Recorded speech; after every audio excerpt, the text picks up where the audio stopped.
So, John, what's the longest thing you've ever written about yourself? Well, I'm about 3 volumes into my autobiography at this point. So, that's an ongoing project, really, though. 3 volumes? It's quite the memoir, yeah. Wow, I've had such a fascinating life. There's a lot in there. Well, you see, 3 volumes implies 3 titles. Mm-hmm. So, what have you titled it? Ugh. Hadn't thought of an answer to that one. Take a minute if you want. Well, obviously, there's the early years. Yes. Then there's the lost years. The lost years? Yeah. Mm-hmm. What years have you lost? Most of my student days and a lot of my early 20s, I would say. What did you do in your early 20s? I don't know, they're the lost years. For a good answer, yeah.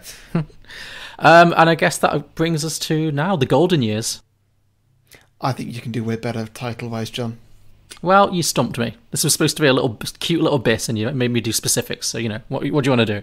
Some films are fine just the way they are.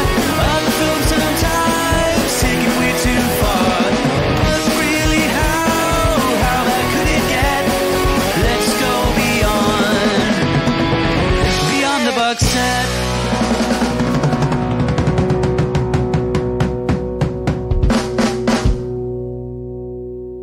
Welcome everybody to Beyond the Box Set, the podcast where today we are pitching prequels, sequels and spin-offs to Adaptation. We'll also be pitching some drinking games and hearing from my listeners with the submissions they've posted on Facebook and Twitter. But first, we're going to talk about some of our favourite moments and do a bit of a plot summary.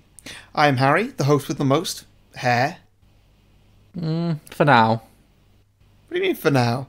Time is a cruel mistress, Let's just see how this plays out. My hairline is staying remarkably still.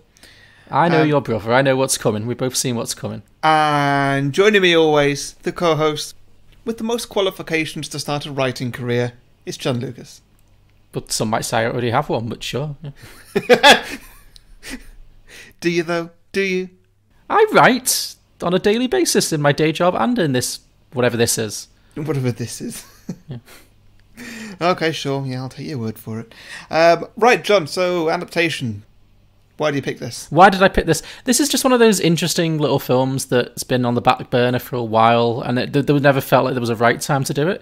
But we've done some Charlie Kauffman stuff before. We did Eternal Sunshine of the Spotless Mind, and we did Being John Malkovich. Yeah. So, and they both were films I think we both enjoyed a lot. So, I don't know, it's after we went through a kind of a run of films that's were quite hit or miss. I thought let's just slip it in there and see how it plays out. Mm-hmm. So what did you think? This was so boring. Oh no, Harry! Really? For the first half. I was going to say a guy gets eaten by a crocodile. How boring can it be? Yeah, sure. Yeah, the first half of this was incredibly boring, and then it picks up a bit in the second half, but nowhere near as much as I wanted it to.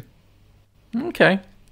So I knew what kind of films this writer and this director had come out with, because we've done Being John Malkovich, we've done Eternal Sunshine of the Spotless Mind, we've done Her as well. Yeah, exactly. It's usually quite a high hit rate for this guy, so yeah. Yeah, definitely. And so with this, I think I know it takes a while before you work out that you're watching the film that he's writing. Yes, and yeah, exactly. That's very important. That's what the film's about, really. Mm-hmm. It takes a while to get there, and before it gets there, this guy is quite boring to watch, I find, and very unhappy and very uncharismatic. And the film starts with this awful narration of the guy's thoughts that really tries to sort of set the scene. And there's images of how the earth was created and children being born and him being born, I guess. And that does kind of hit you quite quickly. That really comes out of nowhere. Hard cut to a baby's head crowning out of a vagina. Yeah. Yeah, that was not. I'm never prepared for that. Whenever we watch this film, I always forget it's in there, and it's like, whoa. Yeah, but there's all that, and also it starts off. In fact, it starts off black screen, and there's just the white credits at the bottom. It's introducing the film, and they're in that typewriter font that generally when that comes up, it's credits and it's just a white typewriter font the minimum amount of creativity, but like, oh, it's a writer's film. This is a film for people who write screenplays and write things, because this is the font that writers use. And it instantly turned me off, and then it completely supported my beliefs in that font, really. I'm just like, hey, this is a film for writers. And it is. And I did not enjoy it as well, by the way. I did. Okay, good. I enjoyed a few bits of this. Good. Yeah, and so it all starts off just being seemingly just really lazily written. And the guy is really uncharismatic and just so boring to watch. And then it gets to, I mean, a fair bit into the film, it gets to the scene where he goes to the lecture. Yeah. And that for me was the best bit of the film. Oh, when it cuts him off mid-voiceover. Yeah, pretty much. So at this point, we've already worked out that he is writing this film. Yes. And I think he has already caught up with himself as well. I mean, it feels like you're doing the plot. So you've kind of dived into the plots some here. Should we move back a little bit? I'm just going off on a one. Let me finish. Okay, sure. But yeah, either way. So yeah, the lecturer starts just telling him all these things that you shouldn't do. Like, hey, don't just do like narration of what the main character is thinking. Don't have a really boring character, because like people won't like it. And I'm like, okay, this film's got quite meta there. So I see what it's done here. It's making a big comment, is particularly on itself. You know, it's very deliberate in everything that it's done, and I understand and respect that. But it was still boring for the first hour. And I know it was deliberate. And I know it was quite smart, but it was still boring. Well, I don't think it's being deliberately boring. I think it's definitely a little slow and uneventful. But again, you're right. It's commenting on itself, because it's a book. It's about a guy writing a book about flowers and like trying to find that interesting and trying to find a way to make that interesting and kind of failing. Yeah. But yeah, I think this is a film that definitely benefits from like watching it a second time sometimes. Because it's just, once you understand what it's doing, it's kind of gives you a little bit more to go on. Because you're right, it does take a while to kind of get to that point and to fully get you on board with where it's, with all the little tricks it's pulling on you. Yeah. Because it jumps around so much in the first hour, which is, I think, is a little bit hard to follow in places. Between it's jumping between him and then Meryl and Chris Cooper and you know, the multiple plot strands. But we'll get to that. But sure. Yeah, so like, I did enjoy this film, but I didn't necessarily appreciate its big gimmick. Gimmick's the wrong word, but you know, the thing that this film has. I didn't quite appreciate it as much as it wanted me to. Okay, that's fair enough. Okay. But on the whole, did it win you round enough at the end to make it worthwhile? Yeah, I'd say so. Yeah. Okay, well, that's good. I mean, also, in the first half, I'll get to it when the time comes, but in the first half, I did come up with an idea of where the film was going, you know, try and guess where the film's going. Sure. And I was wrong, and what I guessed was way better. You could do so much better than Charlie Kaufman. Yeah, and I'm not saying that, but like, it's always damning when like you expect a film to be better than it is. Okay. Yeah. No, I look forward to hearing what your take on this would have been. So, tell me your thoughts on this crazy little project of ours. First, I think it's a great book. La Roche is a fun character, isn't he? Absolutely. And Orlean makes orchids so fascinating. Plus her musings on Florida and orchid poaching, Indians. It's great, sprawling New Yorker stuff. And I'd want to remain true to that. You know, I'd want to let the movie exist rather than be artificially plot-driven. Great. I guess I'm not exactly sure what that means. All right, then. So, do you want to do a plot summary, then? I will, absolutely. Okay. Adaptation came out in 2002. It's written by Charlie Kaufman, who, as we mentioned, also wrote Being John Malkovich and Eternal Sunshine. And in fact, this film opens at the filming of Being John Malkovich. Yeah. So it goes in and hard meta right from the start. Yeah. It's like it leaves you under no illusions that this is a very meta film, because we're actually showing the filming of Being John Malkovich with all the actors. You've got actual John Malkovich there in one of the key scenes where all of the other characters are dressed as John Malkovich. And we're introduced to Charlie Kaufman himself, because the main character in this film is in fact the writer Charlie Kaufman, played in this film by Nicolas Cage. Yeah. Nicolas Cage, who's having a kind of a classic midlife crisis in this film.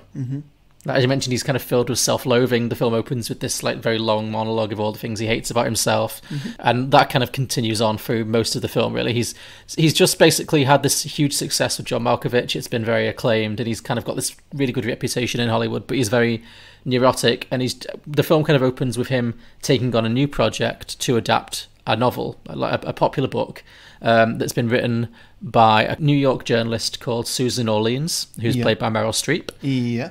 And she's written this beautiful book that's been very well received about flowers, about a guy who steals rare orchids. And so Charlie Kaufman agrees in a meeting with Tilda Swinton to... I just remember my new favourite part of this film, but I will bring that up when it comes. Okay, sure, yeah. But yeah, I mean, we see him in this meeting with a literary agent played by Tilda Swinton. Yeah. And he's kind of outlining all of the problems. Sorry? I forgot she was in this. Yeah. How long ago did you watch this? Last night or the night before? Not long. But, like, okay. She has a remarkably small part in this film. Well, she wasn't that famous in 2002. Oh, really? Okay. There's lots of people in this who, like Maggie Gyllenhaal's in this for 5 minutes as well. Yeah. Like, it's a lot of people who would have bigger roles now in very tiny little cameos here and there. Yeah. But yeah, we see him in this meeting with his literary agent where he's taking on this role of adapting this book. And he kind of lays out all the things he doesn't want to do. He's like, I don't want to make it just some Hollywood thing. I don't want to make it about sex or romance or learning big lessons or, like people learning and having profound changes, or car chases. He's like, I don't want any of that bullshit because that's not real life. Yeah. And I hope you noticed that the list of things he says he doesn't want to turn it into at the beginning of the film are all the things that happen at the end of the film. It's great. Which I enjoyed. Yeah, that's pretty good. Yeah.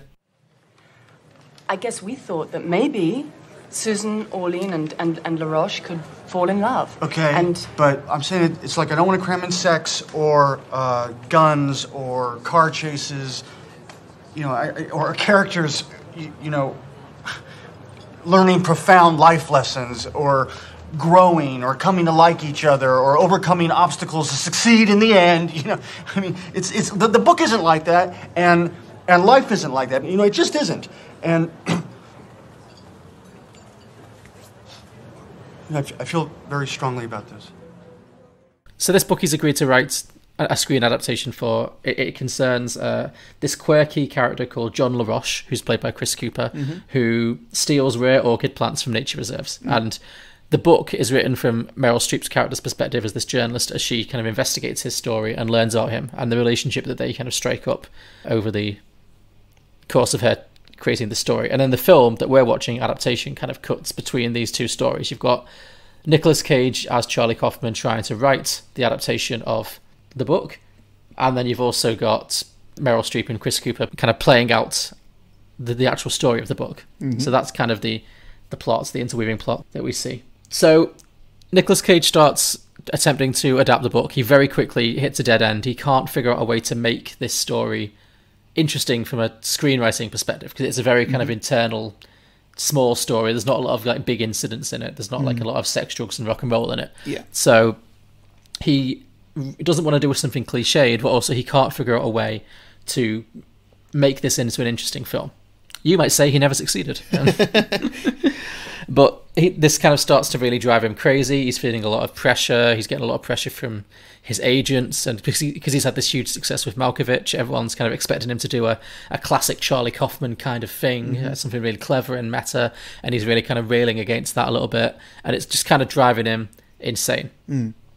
Meanwhile, he's also sharing his house with his twin brother, or certainly his brother, called Donald, who is also played by Nick Cage. And Donald is essentially his complete mirror image in every way. Donald is incredibly confident. He's quite charismatic. He's very optimistic. He doesn't have the same kind of self-loathing and self-doubt, even though they look identical. Yeah. He's very easygoing. He seems to be quite good with women. And life just seems to come very easily to him. He doesn't seem like he has any real problems. Like, he's like, I'm going to do what you do. I'm going to become a screenwriter. And then as the film goes on, everything happens incredibly easy. Yeah. Much to Charlie Kaufman's frustration. Yeah. What did you think of the two Nicolas Cage performances in this film? I thought that he did a really good job of making them quite different. One thing that I get, this is not the main idea that I thought this film was going, but one thing that I assumed was that there was going to be a twist halfway through, which this actually hints at as well, that it was going to be a multiple personality situation.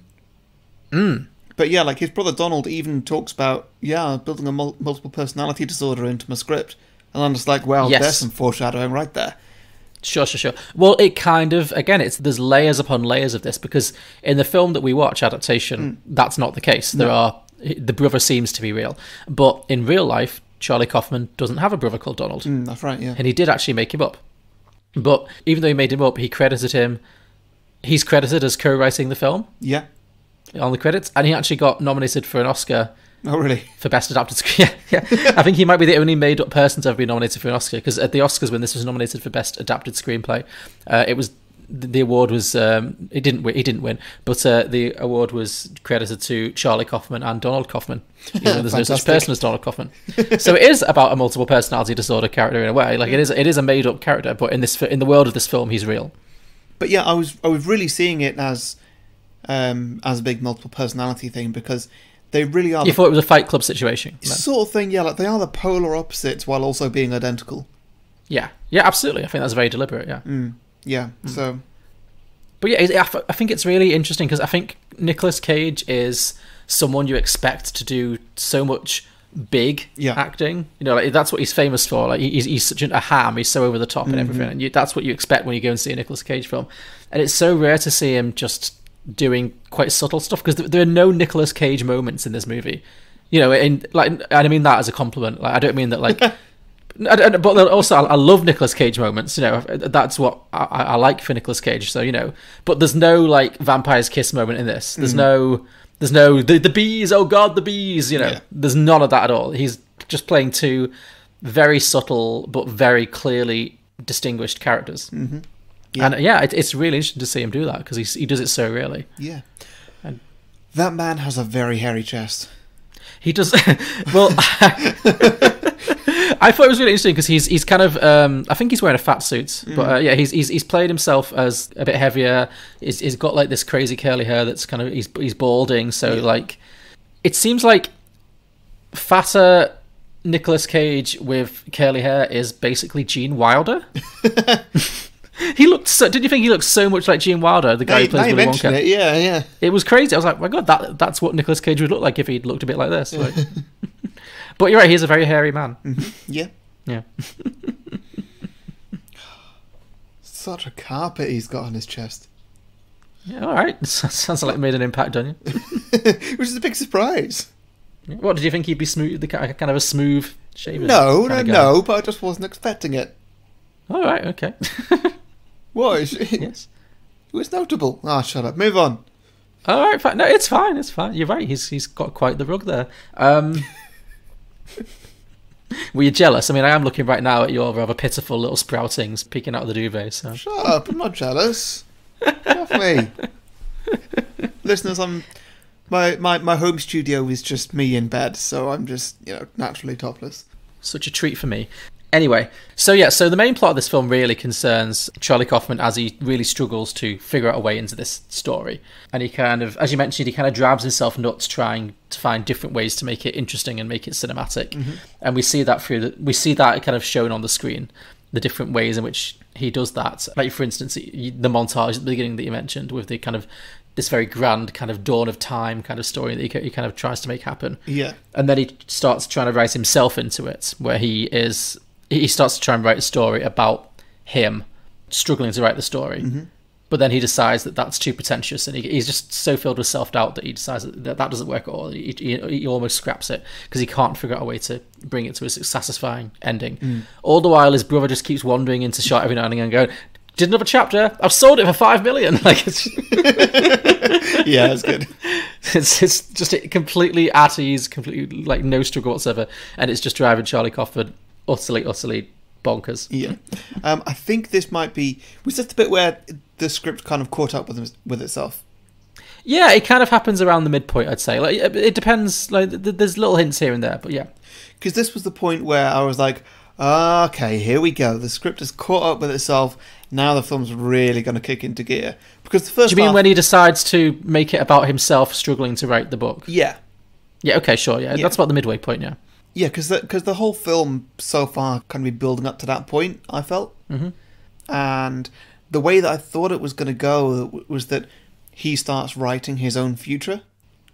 Right, I see. Because, like, so far... Like making his own future happen. Yeah, basically. Like, okay. He's writing this book that maybe it's... or the screenplay that's not quite finished yet. Or maybe he writes it ahead and then, I don't know, he has to live exactly what that screenplay is, even though he's already written it. Right. And then he learns that and he finds that out and he starts writing his own future. That's what I was expecting. And then, like, he comes out of this sort of this midlife crisis that he's in, and you know, he gets the waitress as his girlfriend or whatever, and you know, things just start going well. Oh, I see. Yeah. Okay, so he's able to manipulate the world around him through his writing. Yeah, that's what I was expecting from this. I was expecting it to get a bit meta and a bit confusing, and I also thought that'd be a very Charlie Kaufman thing. Like, it feels a little bit John Malkovich, like John Malkovich going through the door. Yeah, absolutely. Yeah.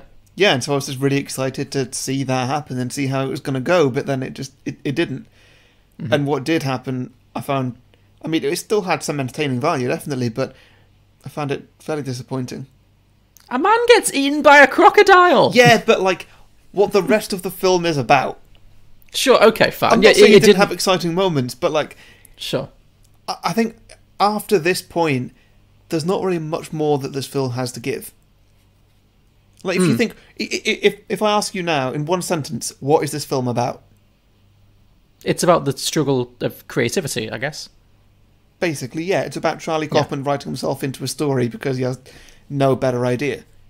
Sure. And by this point in the film, he's done that. And so then where do you go? Well, I guess the point is that the last half is him trying to find the ending. He hits on the idea of writing himself into it, but then he has a lot of second thoughts about that, but he can't figure out what to do. And eventually, in a moment of desperation, because he's getting also under a lot of pressure to deliver this script to his agents, because he's already signed a deal to produce it, so he's getting a lot of calls from his management to kind of ask him, you know, hey, is it finished yet? Do you reckon it'll be done by Monday? And he's barely even started. And there's lots of him like sat in front of a typewriter just procrastinating wildly, which, you know, I could certainly relate to. Yeah. Oh, I can have a bagel. A bagel would be nice.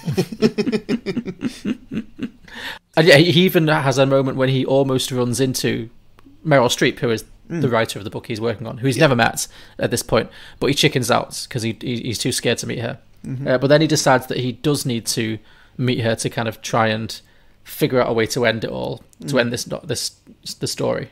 And so he decides to go to New York to meet her. And then when he tells his brother that that's what he's going to do, his brother says, oh, by the way, this screenwriting seminar that helped me to write this million-selling screenplay, it's being held in New York, you should go. And he's got absolutely no respect for these kind of screenwriting classes. They teach like the rules of screenwriting. Yeah. And it's like, you know, the golden rules. And it's like very formulaic of how you write a story and how you don't write a story. It's very prescriptive. And he, obviously being Charlie Kaufman, thinks of himself as being much more outside the box. He doesn't want to follow these kind of rules. But in desperation, he goes. And then we get this really good scene with the lecturer who's like giving this talk about the do's and don'ts of writing a good film script. Yeah, I thought this was probably one of the best scenes in the film. Would you agree? Yeah, definitely. We see him in the audience watching this seminar, and all the way through he's like, I can't believe I'm watching this. I'm such a hack. I hate myself. I don't know what I'm doing. I should just leave. And then it just cuts through like, and God help you if you include a voiceover. Yeah. And then it goes like, voiceovers are lazy. They're just an excuse for easily telling things you can't show and all this kind of stuff. So it's basically he's calling himself out for the use of the voiceover. Yeah. So then he kind of asks the screenwriting expert for advice. He says he wants to write something that's more about reality and about how in real life big interesting changes and character arcs don't happen like they do in the movies. And then he gets this huge rant back about how of course real life is interesting, and if it's not, then you mustn't be a very good writer, and he gets completely shamed and torn apart basically. But then it's weird that nobody mentions at this point he wrote Being John Malkovich. Yeah, that's a good point. He doesn't like... at no point does anyone recognise him. That's a major Hollywood movie. He wrote Being John Malkovich. Yeah, he's been nominated for an Oscar at this point. Yeah. Great. Yeah. But I think that's funny, like, he's not... Obviously, the screenwriter doesn't recognise him. Yeah. And he's not the kind of person who'd be like, well, I did get nominated for an Oscar for my last thing. Like, he's just... Because he's so, like, self-effacing. And, like, has no self-confidence, even though he's had all this success. But anyway, he's really shaken by what the guy says, and he begs this screenwriting expert to help him out, and they end up going to a bar together and talking it out. And the screenwriter just says, well, you just need to come up with a really good ending, and then everything else will fall into place. So just make it a good ending, and make it, you can't cheat, and for God's sake, don't do a Deus Ex Machina. Yeah. Yeah. I can't figure out, did he do a Deus Ex Machina? I don't think he did, actually, did he? I think he did keep the actual ending of this film isn't a Deus Ex Machina, is it? What's the definition of that?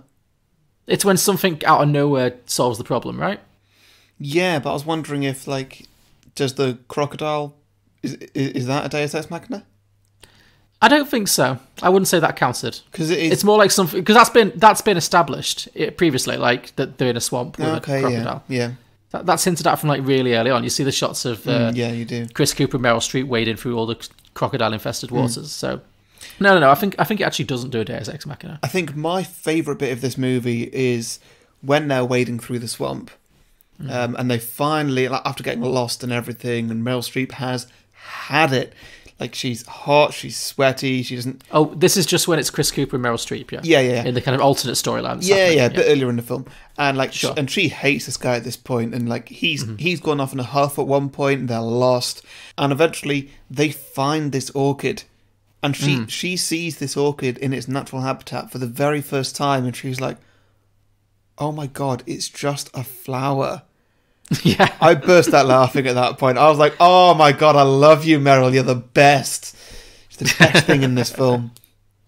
Yeah, She exactly. tells it as it is. It is just a flower. What is the obsession with orchids? They're just like an interest. People like them because they're like sexual, I guess. Do you know what else is sexual? They look like lady parts. Sex is sexual. Just do that instead. Sure, a lot of films do. There's more films about sex than there are about orchids, Harry. Well, that is very true. But Yeah, but that's a good point, because that is what she realizes.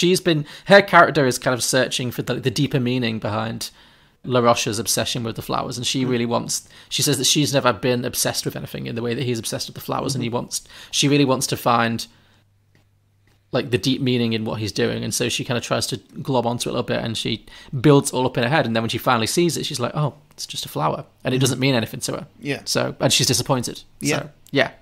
Yeah, no, I think that's a great scene too. Meryl's great in this. yeah, she is. I mean, shocker, Meryl Streep in good acting, shocker. You know, but what a surprise! She really pulled this one out of the bag. Yeah. What I came to understand is that change is not a choice. Not for a species of plant, not for me. It happens, and you are different.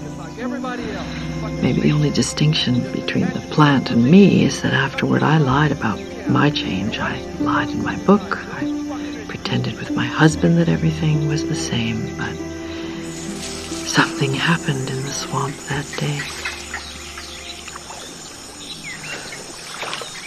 Hey, look! I told you I'd find the jewel of the Fakahatchee.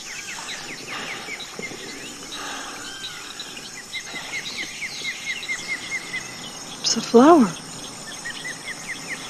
It's just a flower. Yeah, so Charlie follows Meryl to New York to try and meet with her. And there's, I think, one of my other favourite scenes in the movie is when he goes to the building she works in, gets into the lift. Oh, yeah. And then she gets into the lift, doesn't recognise him, obviously, because she's never met him before. Yeah. And he's just so nervous that he loses his bottle, and he spends the whole lift journey just not talking to her. But I just thought, like, it's only a short scene. It's like there's no dialogue. But I just thought Nicolas Cage's acting was so good, where he's stood behind her. You can see him trying to get his nerve up, and he almost talks to her a couple of times, and then he just doesn't. And it's really good. Yeah. I think we've all been in, like, situations when we've been, like, too nervous to talk to someone. And you're like, ooh, no. And then you just, Definitely. Yeah, it's the worst. Yeah. And you always feel like you hate yourself the moment the opportunity's gone. Yeah, absolutely. It's like, oh, I had the perfect opportunity. Why didn't I say anything? Ugh. I mean, there's a lot of that in this movie with his... I mean, there's a kind of a subplot we've not really talked about with his relationship problems, or is like, you know, he's very awkward around women. Like, he struggles with women. He's got this cute little British friend who obviously quite fancies him, but he lets the moment pass because he bottles out of, like, reciprocating at this moment when she's very, like... Obviously hinting she wants him to come in with her after a party. There's Judy Greer as the waitress who who's obviously just a nice waitress who's just being polite because that's her job in the way that American service staff often are, like super friendly, but he reads too much into it, tries to ask her out, and then it's just, again, your heart breaks for him, because even though it's like it's cringy, but it's just like, again, who hasn't been shot down like that, and he's just like he starts, and as soon as he starts asking her, he realizes, oh, I've made a huge mistake, just from her face, and then it's just, oh, it's so cringy, it's so sad, but and we get, and the worst thing is she then goes to like her colleague or whatever and just tells her right away, and they're both looking at him and everything. It's that is the nightmare. Oh, it is, it's true, it's very visceral, but I did like all the intercuts of like every time you see him talking to a woman, it'll immediately cut to a shot of him masturbating while thinking of the same woman. There'll be like a fantasy sex scene. Yeah.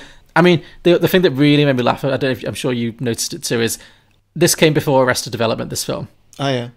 But you can't just put Julie Greer in a movie and make her get her breasts out anymore. It's just, say goodbye to these. Oh, it's her. Yes. Right. Oh, that made me laugh so hard because I just immediately thought, like, it's not a particularly funny scene, but just as soon as like Judy Greer got a top off, I was like, say goodbye to these, Michael. Brilliant. But yeah, there's a lot of that through the film. Every woman he meets, he kind of fantasizes about seducing, how they're all going to think he's a genius, and it always just dead cuts to him whacking one off in his bedroom. Yeah. But yeah, anyway, so he meets Meryl, but he doesn't have the courage to speak to her, and so he phones up Donald, his brother, and asks him for advice, and he asks Donald to come and join him in New York. So Donald flies out, because Donald's very nice, and he doesn't seem to have any problems with his brother, even though his brother kind of resents him. Yeah. So he's very happy to just hang out. Donald's kind of like a puppy dog. He's just like, oh sure, yeah, that'd be fun. Yeah. Like, he's very like Mr. Peanut Butter from BoJack Horseman. I thought, just kind of effortlessly successful and just like endlessly nice in a way that's just like almost annoying. But yeah. So Donald flies out, and he just says that if Charlie's too nervous, then he will pose as him, because they are identical, or mostly. He'll pose as him, and he'll interview Meryl on his behalf, basically. Yeah. Oh, I did forget to mention, sorry, I did want to talk about the scene when Charlie phones up Donald and says, hey, do you want to come to New York and help me out, because I'm really struggling? And Donald's like, oh, sure, yeah. Oh, by the way, say hi to... What's her face? Catherine Keener. Say hello to Catherine. He's like, what? Catherine Keener's in my house? Yeah, we're playing Boggle. Like, again, just like that the Mr. Peanut Butter of it all, just the complete like, yeah, great. Yeah. I'm playing Boggle with Catherine Keener, and you can't talk to anyone because you're so nervous all the time. Like, it's great. So Donald flies out. He interviews Meryl pretending to be Charlie, which I also thought was really funny. And then he kind of suspects that she's lying about something because the answers that she gives to his questions are just too scripted. And he's like, she's lying. She's got something to hide. All her answers were so obvious and prepared. So they follow her around a little bit more, and they find out that Meryl is actually having an affair with John LaRoche, the Chris Cooper character who she wrote this story about, the orchid thief. So they follow them around, and they discover that they're actually, as well as having an affair, they are producing hallucinogenic drugs that are produced through the flower, basically. Yeah. It's like a powder from the flower stem, I think. Yeah. I think Chris Cooper's character kind of extracts it, but then Meryl's kind of being in joint. There's some great scenes of Meryl actually on the drugs, which, again, just wonderful Meryl acting when she's like on the phone to him and she's just like humming the dial tone to herself. For that, I was kind of hoping for a bit more. Again, you wanted it to go full like I am the Eggman cuckoo cuckoo kind of thing. Like. Yeah, just get completely zany with it, but she's just humming a dial tone. And yeah, maybe it's more realistic. I don't know, but it's not quite what I wanted from Meryl getting high. Sure, I appreciated that it was kind of low key funny. She's not. I just like that she was just like. She just underplayed it really well. A lot of actors would have just gone like really big with like the hallucinating moment. She's just kind of like lying there like, yeah. The low key delivery really made it all the funnier for me. Yeah. But I know what you mean. It would also be funny to see Meryl just like, I am the lizard queen. Yeah, yeah, totally. John, will you go like this?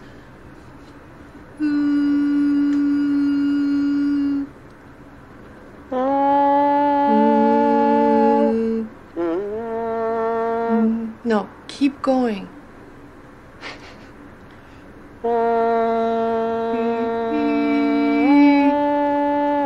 No.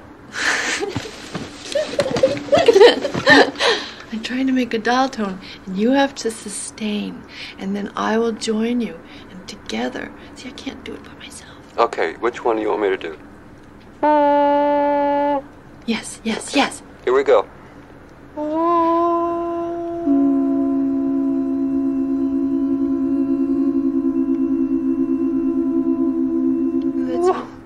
We got it. We got it.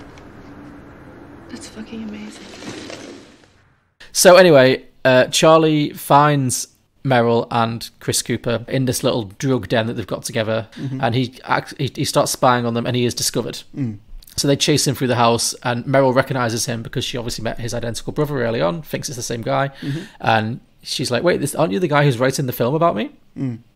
And Chris Cooper's like, oh yeah, that's nice, who's going to play me?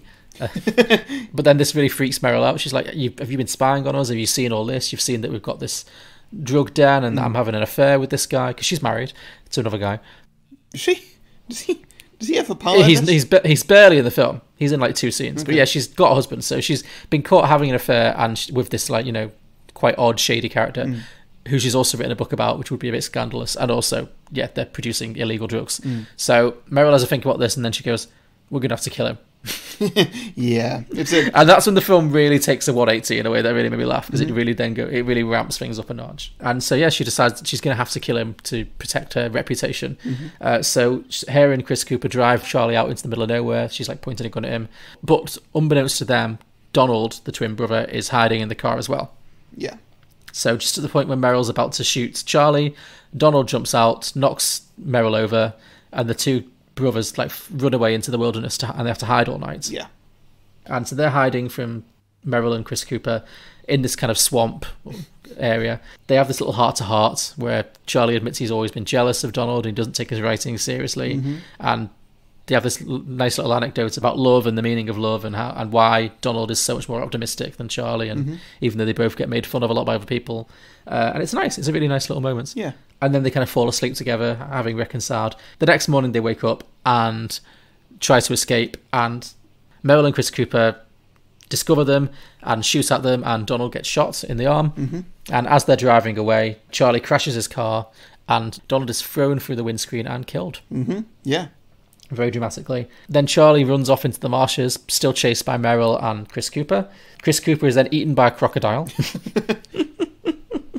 So obviously Meryl's heartbroken, and then she's tearfully accuses Charlie of ruining everything, which again I think is kind of a meta thing about the writing of the story. She gets arrested, and he now has a perfect ending to his film.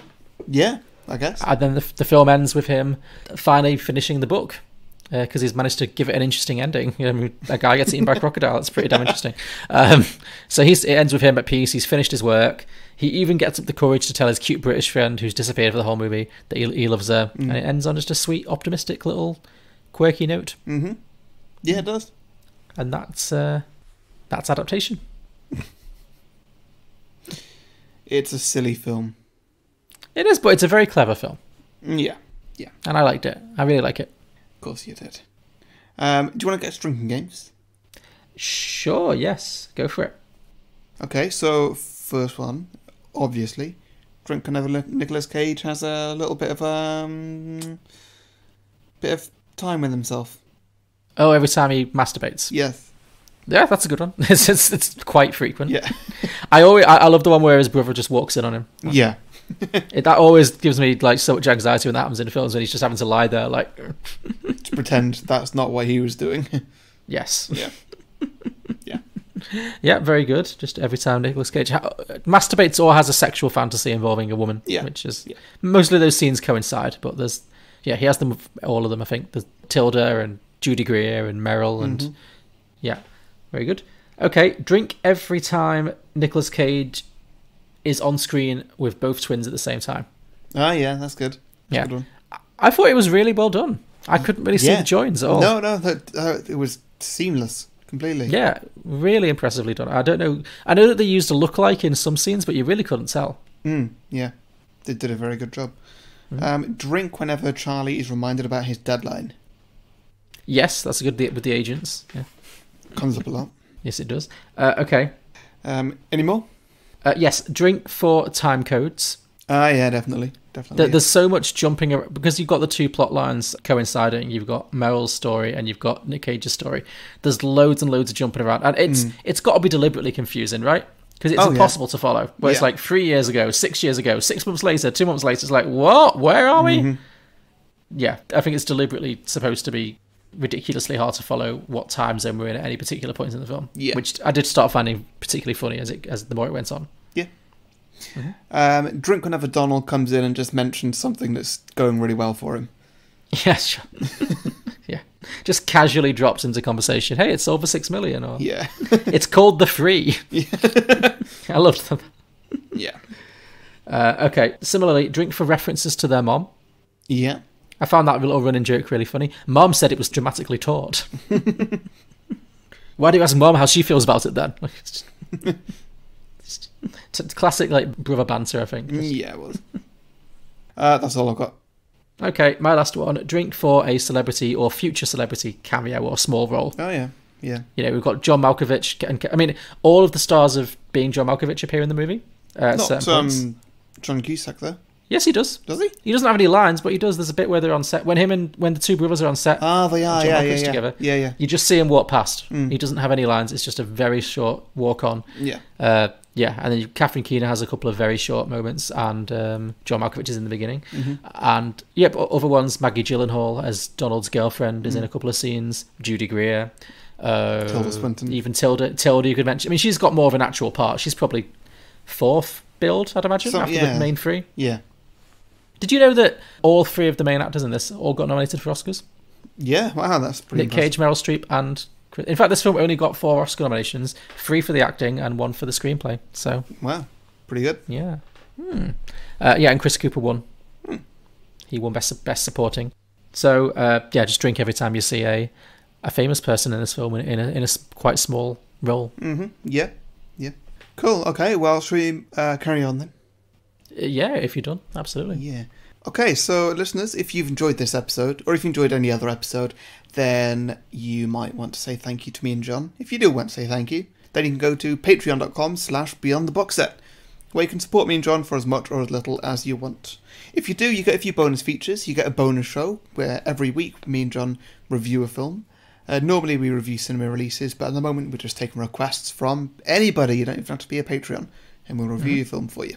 You also get a 30-second advert slot on the main show once a month per person. Also on the main show, once a month, we do a Patreon episode where we pick a Patreon at random and they get to choose the film for us. You can guess it if you want to, but you don't have to. Also, you get extended episodes of the main show and you get an exclusive Facebook group. So all that is available at patreon.com/beyondtheboxset. Indeed. Also, one more thing before we get to sequels. I've been doing weekly live quizzes on YouTube every Friday at 8 p.m. Most recent one was Drag Race. Also done Star Wars, Harry Potter, Disney. You know, there's a big list of things to go at. And I can now announce that next week's quiz will be Marvel. A Marvel quiz. Well, that should be I can imagine that'll be very popular. Yeah, so this is going to be a quiz specifically on the films in the Marvel Cinematic Universe. It's not going to be anything more than that. It's not going to be very comic heavy or anything like that. Sure. So just, do some homework, go and watch 24 films, and... Well, I don't think anyone's seen them so far, so it's a big ask, but, Yeah, it's quite obscure, isn't it? If you can tap into that tiny little cult of, Marvel heads, then maybe you'll get a bit of an audience, I don't know. Okay, we'll hopefully. See. Well, we'll see, yeah. Yeah. It's never going to top RuPaul's Drag Race, but, No. So for that, you can go to beyondtheboxset.com/Marvel, and that will direct you to the YouTube page where you can watch the quiz this coming Friday, the 5th of June, live on YouTube at 8 p.m. British time. Indeed. And also, if you're interested in how Harry has set up these live stream quizzes that he's been doing, he's also written a very informative blog post about it, so check that out too at beyondtheboxset.com. Yeah. Bonjour tout le monde, I'm Finn, and every Tuesday I host a podcast called Passport People, in which I talk to people from around the world about the places that matter to them. What is so special about each location? What makes each place tick? Where are they headed?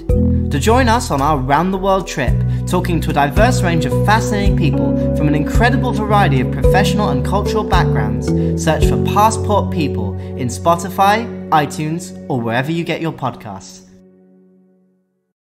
Right, without any further ado, shall I get on with my first sequel? Hit me, Harry, with a sequel. I'm interested to see where you've gone in this week. Okay, well, the first one I've got here is... there's more than one. Yeah, I've got, at least 2. One of them's very small. I don't know if we can expand it. Sure. As in, the third one I've got is very small. The first one I've got here is called Adapting the King. Adapting the King. Interesting. So, since the original, Meryl Streep has been put away for her crimes in the first film. She's gone to jail, sure. Yes. Serving hard time. She is serving a life sentence at a minimum security prison, so think of an Orange is the New Black kind of situation, but I'm not going to do a Sure. crossover. Okay, sure. She is the leader of the old white lady gang. Okay, in this prison. Yes. They spend their time knitting nooses in exchange for cigarettes for the more depressed inmates. Oh gosh, that's dark. They also get TV privileges, which Okay. somehow includes Netflix. It's a very privileged prison. Sure, okay. One day, her and her gang, they're watching Tiger King. Oh, And she gets that. right into it. Okay, Let that me new tell you. Netflix documentary. I'm sure everyone's seen it now. Yeah. Or at least knows what it is. Yes. She finds it so fascinating that she decides to write another book. Specifically about Joe Exotic. Okay. So she needs to find out more from Joe himself, things that the show didn't explain. So she calls him. By the way, he is also now in prison. He is. Yeah. Spoiler alert for Tiger King. The Tiger King is in jail. So she starts to build up a bit of a phone relationship with him. And this relationship eventually gets rather sexual. Well, she certainly has interesting tastes. This character. Yeah, definitely. And yeah, so she goes on to write a book about all I mean, of she's this. barking up the wrong tree. Maybe they've both got things going on the side. Okay. The Tiger King was pretty flamboyantly gay. I know. Okay. Maybe he's changed in prison. I mean, it's normally the other way around, but sure. Well, anyway, it all gets very interesting, and she writes a book about this, and she sends a draft copy to Charlie Kaufman to see if he wants to adapt it into a movie. Oh, so she's forgiven him then for everything. Pretty much, yeah. Okay. Or she's taunting him. Okay, one way or another, sure. Yeah. Okay. He obviously doesn't want anything to do with Meryl, but Spike Jonze decides that he wants to make a movie out of it after the film Adaptation did so well, so he tries to force Charlie to write it. Charlie says he'd rather have his arm bitten off by a tiger before adapting it into a film. Oh, I can see where this might be going. So, Spike Jonze puts the call out for writers, and it very quickly gets picked up by a pair of podcasters from Leeds, who do their best. Oh, gosh. Oh, you've gone really meta. This is the end now. 1 year later, the script is absolute shit. One of the podcasters is dead, and Meryl has been paid very handsomely. We finish with Spike Jonze saying, "I will never financially recover from this." Oh, so the film's a huge bomb. Yeah. Okay. Which of us is dead? It's for you to decide, John. You, obviously. Wow, harsh. Bitch. So are you imagining this as like playing out along the lines of the original film? Like me and you are like yin and yang characters who are kind of... Sort of, yeah. Then one of us dies in a car accident or something like that. Okay. Little dark, but I can appreciate the idea behind it. Yeah. Yeah, I mean, it's similar to the first one, though, isn't it? Yeah, no, I get it. Yeah. I almost went down the meta route as well of like doing a sequel about how hard it is to podcast a sequel idea for this film. Yeah. So I can see where you're going with that. Yeah, very good. Yeah. So that was Adapting the King. Adapting the King, As in the Tiger I thought King. you were gonna. Yeah, I thought you were gonna do like a Lord of the Rings thing. I was like, wow, this is gonna go very like widescreen. But no, I think Tiger King's a better choice, definitely. Yeah. The next one I've got here is called Being Charlie Kaufman. Being Charlie Kaufman, okay. Yeah.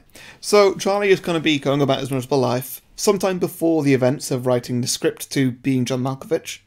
Oh, okay, so pre-fame in many ways. Yeah. Yeah. One night at home with his twin, he has an out-of-body experience. I mean, he's still in his body, but he feels like somebody else is in control. Okay. He's in his bedroom by himself, and he gets up, goes and looks in a mirror. He sees himself, he touches his face, feeling his skin. He brushes his fingers through his thinning hair, and he says, "Hello. Oh, my voice sounds weird." And then he slowly touches his crotch. He lies down on his bed and has himself a little Tommy tank. A little Tommy tank? It's rhyming slang, John. Look it up. Since when do you use Cockney rhyming slang? This is a new development. When he finishes, he suddenly feels a lot like himself again. He finds the experience extremely weird, and he goes to bed and thinks nothing more of it. The next morning, as he wakes up, the same thing happens again. Suddenly he feels like he's not in control. He gets up, looks in a mirror again, says some things, and then has another little Tommy tank. I'm really disturbed by this Tommy tank. Is that actually the official Cockney rhyming slang for a wank? Yeah, according to cockneyrhymingslang.co.uk, yes. Okay. It just sounds so infantile. Okay, sorry. Well, I'll change it then. So, And then he has another little Matt LeBlanc. And Okay, better, yeah. and suddenly he's himself again. Okay. The next time, it happens at breakfast. Although this one's a bit odd because his twin brother is in the room. Okay. This time he just has... Is this going to turn into another like twincest porn No. thing? This time... You've been down that route already recently. I'm starting to get concerned. Was it a twincest or was it just a gay... What was the thing you did the other week? Did you just get twincest and gay mixed up? No, but you went down some weird route recently that was like you basically wrote gay fan fiction. Oh, yeah, I wrote a bit of a porno for something. What was it? Was it Chris Evans or something? And it was Nicole Kidman wanking off Chris Evans. Okay, it wasn't gay. Sorry, it wasn't twincest. It was just regular fan fiction. Wow, John. Wow. Okay. Sorry. Do you really have that little opinion of me? Well, it's not a low opinion, just a different opinion. Yeah. We're learning all sorts about each other in this lockdown I situation. find it weird that you associated twincest and gay as he's lumped it in together. No, I just meant like a same sex What a weird thing, life but you also lead as a gay man, John. Well, the twin thing was because there's twins in this film, and then obviously it's man on man, so it's gay. Yeah. That's all. Yeah. Okay. Yeah. Right. Yeah. Finish your story. Just about saved yourself from that one. God, John looks really annoyed at me, listeners. It's just my face. Yes, so next time this happens at breakfast, he has a bit of an out-of-body experience. But his twin brother is in the room, so this time, apparently he just has a conversation with his brother, which must have really confused his brother, because he was just like, who are you? Sort of thing. While... So is he having a conversation while masturbating, or he's just having a conversation? He's not masturbating, no. Okay, so he's just having a conversation, but it's an out-of-body thing, and he's not in control of what's being said. I only built the masturbating into this because I was just thinking, like, if suddenly you had control of somebody else's body, what would most people actually do? I mean, it depends on the person, really. True, yeah, definitely. But like, But sure. Yeah. Come on, let's face it. We've all thought about it. If you're in somebody else's body, what would you do? Yeah, I guess, sure. Don't make it out like I'm weird, John. Ah, but God damn it! I just don't understand. Like, of all the things you could do in someone else's body, like you can masturbate in your own body anytime. Yeah, but it's more exciting. No. Let's not go down this route. I mean, who are you thinking of specifically? No, but oh my God, I'm moving on. This is crap. Well, anyway, so he goes to work. He's working at the studio at the moment. He's currently, they're currently filming a TV show that he's written. Everyone looks at him, and Linda from HR takes him to one side and explains what's going on. She explains nobody wants her to tell him this, but everybody has found out that behind the filing cabinets or whatever, there is a secret passage that leads directly into his brain. Ah, okay. People can control him for a few minutes before they get spat out at the other end, which happens to be next to a freeway a few miles away. Doesn't really matter. Yeah, so he gets quite annoyed by this. Or, understandably so. Or has a reaction to it at least. And just like, hey, show me this tunnel. And so then he goes into this tunnel and goes into his own brain. Oh, is it that like when it gets to the Malkovich thing where there's like millions, everyone has his face? Yeah, basically. And so he comes out in the studio again, and they're filming this TV show. I don't know what TV show it is. Maybe it could be like Friends or something. Okay. What, is he working on the set of this TV show? Yeah. Is he like writing for it? Is it like he's a jobbing screenwriter? Like he's like exactly, writing stuff for Friends? Okay, sure. Yeah. Oh, imagine Charlie Kaufman writing for Friends. Well, weird plots. To be honest, I thought he did, but it's Marta Kauffman. That's Marta Kauffman. I don't think they're any relation. No, their surnames are spelled differently. I think he'd be more of a 30 Rock kind of guy anyway. Yeah. Yeah, and so he comes out into the studio, and like everybody is him, and all these characters are him, and everything, and all just saying Kauffman. I don't really know where to go from here, by the way, so we need to start coming up with ideas. Well, is the idea of this that it's going to inspire him to then write the actual film being John Malkovich? Yeah, definitely. Okay, how's he going to get out of it? Because what happened to John Malkovich? Did they just close the gate in the end, or did people keep using it? You know what? I really don't remember, to be honest. I feel like they closed it, didn't they? Because John Malkovich was not happy about the whole situation. He was very unhappy about the situation. Yeah. Yeah. He would be. I don't know. How about instead?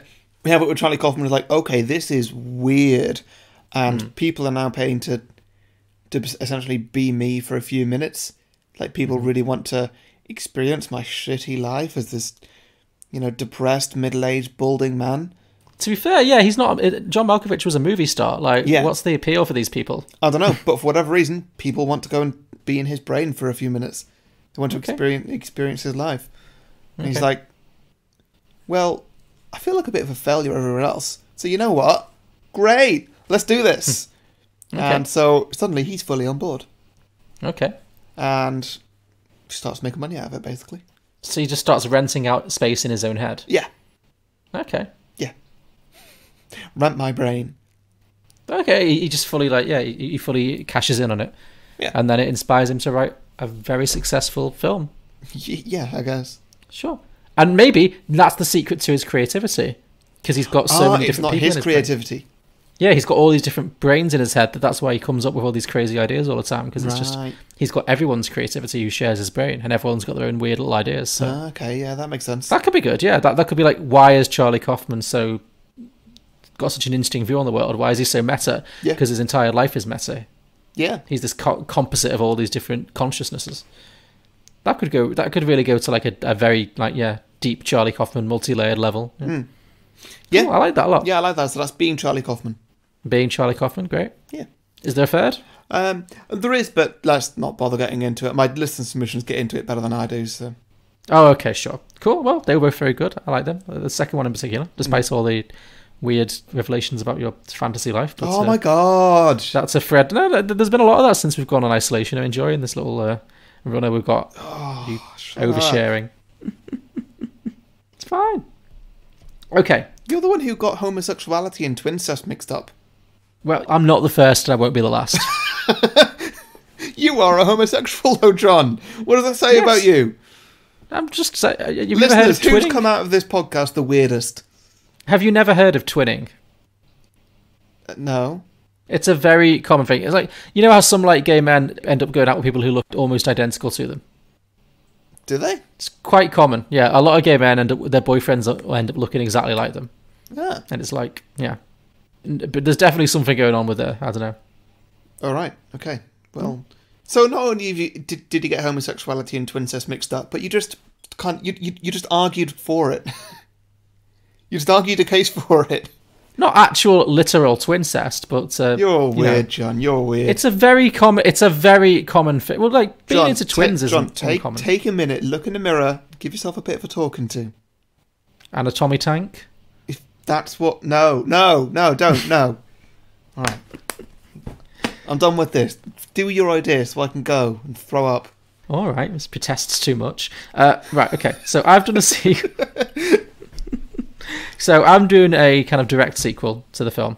Okay. Obviously, I thought I want to do it in as close to a Charlie Kaufman style as I can. So I've come up with a little concept here. I can't match him for creativity, but I'm thinking it's going to pick up immediately after the release of the film Adaptation that he's writing. Yeah. So the actual Adaptation film comes out. And I'm thinking a good way to do this would be to change the actors. So it's not going to be Nick Cage playing Charlie Kaufman anymore. Okay. I think to make it an extra layer of meta, it's going to start with the premiere of actual Adaptation and how it comes out and it's a big success and everyone loves it. This was my third idea that I didn't do. Oh, okay. So we've gone down similar routes. Sure. Yeah. So, yeah, who do you think could play a Charlie Kaufman type if not Nick Cage? John Travolta.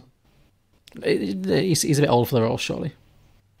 Oh, is this? I mean, I get where you're going with that. Nick Is Cage, this supposed John to be Travolta. Nicolas Cage, like back in the day? Well, more like Charlie Kaufman around the time, the way Nick Cage looks in this movie. Mm. Yeah, so in his probably late 30s or something. Okay, right, sure.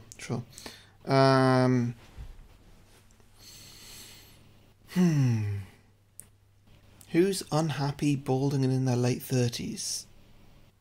John, why didn't you do it? I'm in my early 30s, thank you. And I'm not unhappy, how dare you? No, you're not. All right, fair enough. Ashton Kutcher. I mean, make him look like shit, but yeah. Mm-hmm. Well, I was thinking maybe Joseph Gordon-Levitt.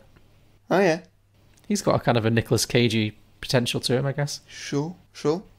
Ashton Kutcher would be a weird show. I don't think I like Ashton Kutcher for this. Why did you choose him?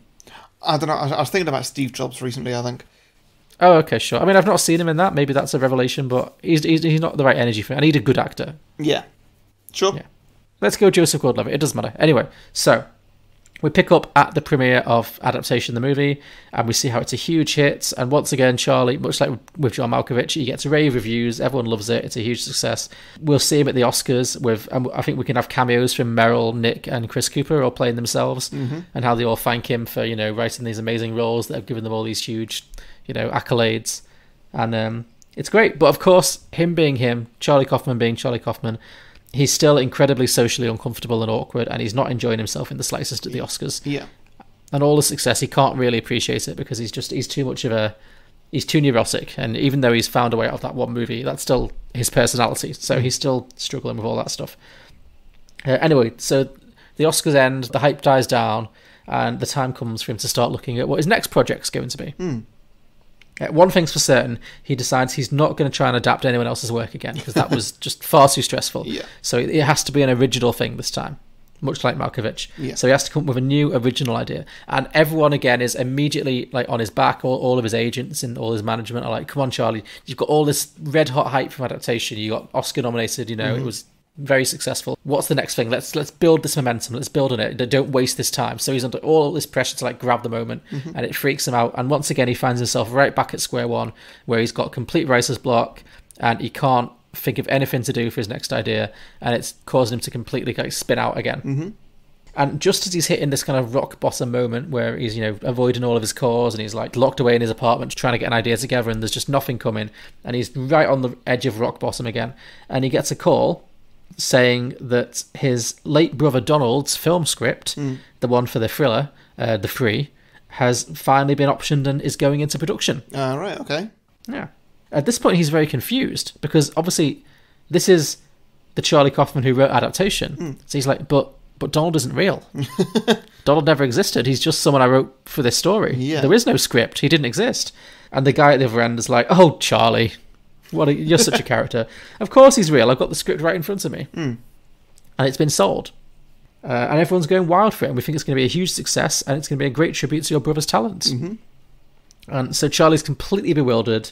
But it's true. The movie starts shooting. He starts getting all these updates that this movie's being made for a script that he never wrote, that was written by a brother that, as far as he knows, never existed. So he's very confused by this. And weirder still, when he starts talking to his family and friends about it, they also talk as if Donald did exist, and he did in fact die. Okay. I've got a guess at what this might be. Okay, do you want to do it now? Or do you want to save it? Is it? Tell you what, write it down, and then show me at the end. Okay. Sure. Because I don't need to spoil it if you've got it right. Yeah. Because I'm in mid-flow here. Have you written it down? Oh, I was just about to do that now. Carry on. Okay. So he becomes obsessed with figuring this out, and starts to doubt his own sanity. And evidence of Donald's past existence starts to haunt him everywhere. It seems as if he's the only person who has no memory of him existing. Time goes on, and Donald's movie is made, and it comes out, and it's a huge success. Obviously, it's a generic popcorn thriller. It's by no means an Oscar movie. Yeah. But it makes more money than all of Charlie's movies before now combined. Yeah. So more money than Malkovich and Adaptation and whatever else he did in his early career. It made more money than all of those films combined. Meanwhile, he still can't make any headway on his own script, and it feels like his fake brother is just haunting him from beyond the grave with all the success.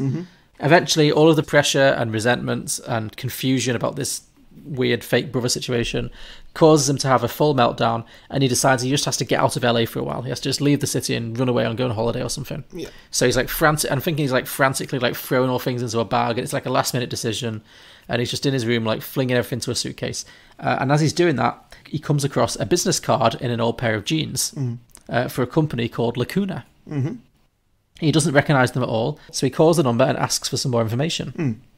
However, when he explains who he is, they abruptly tell him that they're not authorised to speak to him, and they hang up on him. All right. This causes even more concern, so he drives out to the address on the business card, where he discovers that Lacuna appears to be some kind of medical facility. He manages to corner a doctor who explains that he received treatment at the facility some time ago, but as part of the process, it wasn't their policy to discuss these treatments with former clients. He refuses to give up, and after doing some digging, he discovers that Lacuna is a controversial facility that erases people's memories on request. Okay. Is this where you thought it was going? No, not quite. Okay. I guessed that trauma from the end of the first film made him forget about his brother. No, not quite. So it turns out, at this point, we'll probably have like a bit of a flashback, like a rewind scenario where we'll see some of the events of what actually happened. And we'll learn at this point in the film that he really did have a brother called Donald, who really did manage to sell a commercial script and died in a car crash soon after, of which Charlie was the driver. Not necessarily in the whole man getting eaten by crocodile scenario, but just let's just say they were in the car together. There was an accident. The brother died. He lived. And the combination of grief, resentment, and jealousy caused Charlie to have a complete nervous breakdown, which is when he came across Lacuna and paid to have all memory of his former brother erased from his brain. Okay. You see where this is kind of built into now? I think so. Yeah. Okay. But as it turned out, obviously, the experimental process was not completely successful, and all of his memories of his brother that had been erased resurfaced in his writing process. So he ended up writing it into his script for adaptation. Okay. But he thought he was making it all up. So now he's filled with anger and remorse, and he tries to get Lacuna to reverse the process and give him his memories back, but he discovers that it can't be done. That they've not developed technology to put memories back in. They can only remove them. Yeah. But he does also discover that there are many people who've had the procedure, and most of them regret it completely and have found it very psychologically damaging. So he spearheads a class action lawsuit against the firm and successfully has them closed down for good. However, with no way of regaining his memories, he has to make peace with what he's done. And so, as a way of making amends, he writes a screenplay about a man who erases his ex-girlfriend from his memory and deeply regrets it. So cut to the following year, and we see Charlie Kaufman finally winning the Oscar for the best screenplay for Eternal Sunshine of the Spotless Mind. Oh, very good. Yeah. Yeah, so it's kind of an even more meta film about the creation of Eternal Sunshine. Yeah. And how it ties in with Adaptation. Yeah. So that was Adaptation 2, Ideation. Very good. Very good. Oh, thank you. Should we get to listen submissions? Let's go, sure. Okay, so first up, Mark Thomas Fleetwood has said, wouldn't the sequel just be another level removed? So you would have another Charlie Kaufman trying to write a film about trying to write this film, and he'd be played by John Travolta. Ah, I see. Okay, sure. Sam Williams says, triplets, baby! Always a good shout for twin movies. Throw in a triplet. Ollie Brady, first of all, says, haha, when John posts about this in Flophouse, don't know if you know what that is, he gives way less details and just shouts, go! Oh, we've got some crossover. What group is this? Podcast Mates or something? Planet Broadcasting. Planet Broadcasting, okay. Right. I like the connections been made. Yeah, because I normally give like a full sequel, a full synopsis and everything. I guess you put in a bit less effort on this. Oh, I literally just put Adaptation sequel, go. Great. But he does actually have a pitch. He says, great. Homage. Homage. Silent H. Homage. Yeah. In which the main character sees clear copies of their work cropping up and has a second imaginary friend who is one of these authors. Brackets, or even represent one of his pseudonyms. Alternate title or tagline, the sincerest form of flattery. Ah, I like it. Very good.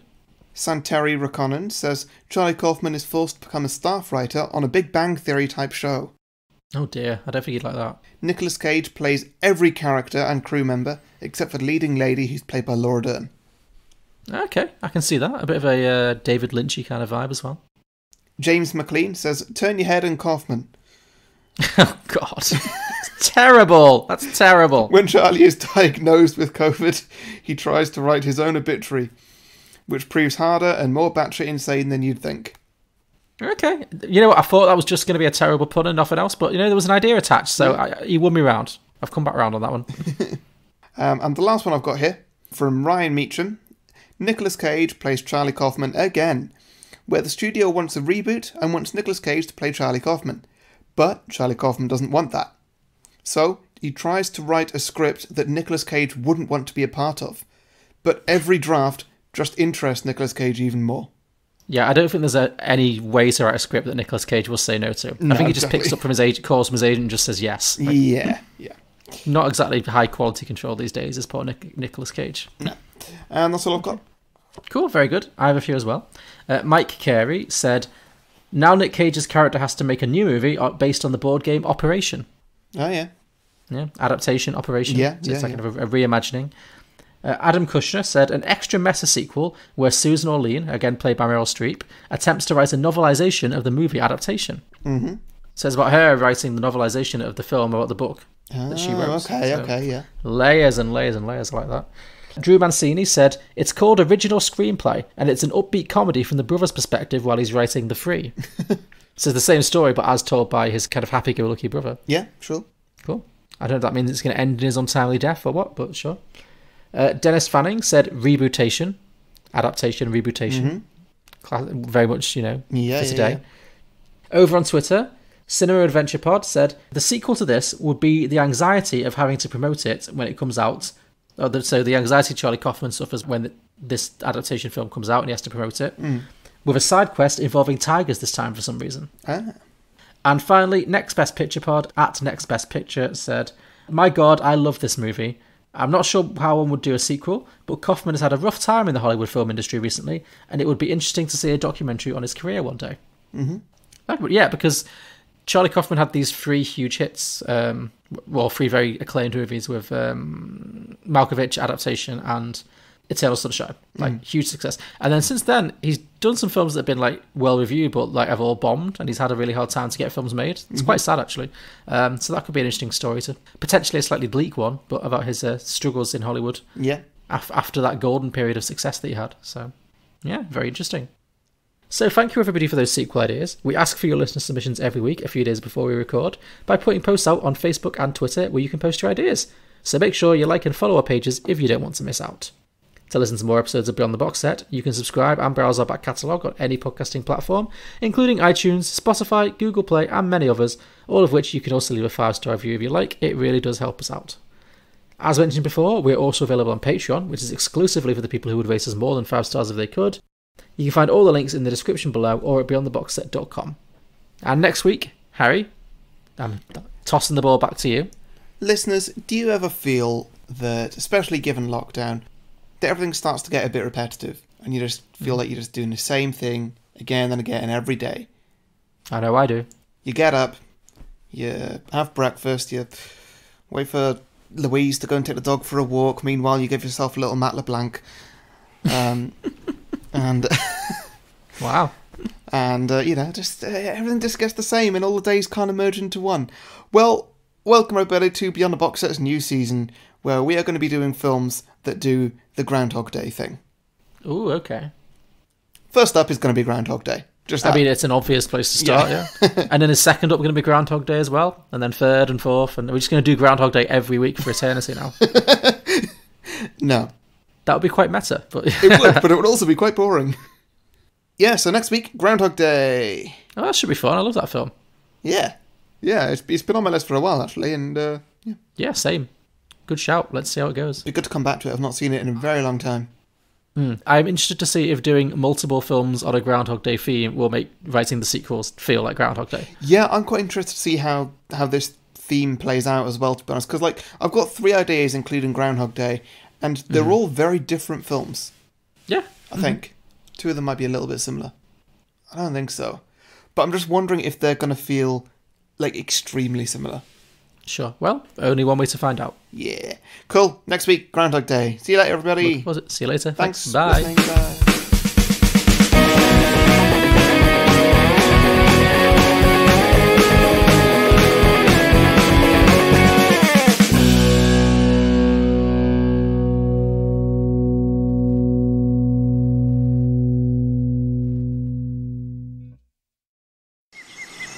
It's a flower. Just a flower.